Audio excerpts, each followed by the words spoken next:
مفہوم یہ ہے کہ اللہ تو نے مجھے کیا ہے خواب کی تعبیر کا علم دیا، اور بادشاہت پہ بھی تو نے مجھے متمکن کیا، اس پہ میں تیرا کیا ادا کر رہا ہوں؟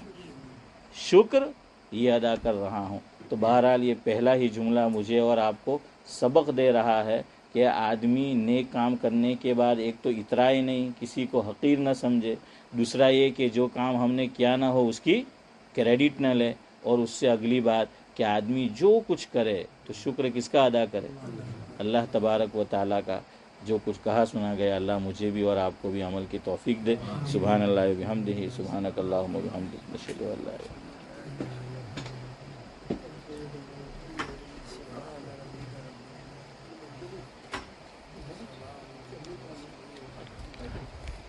چل میں بند کروں۔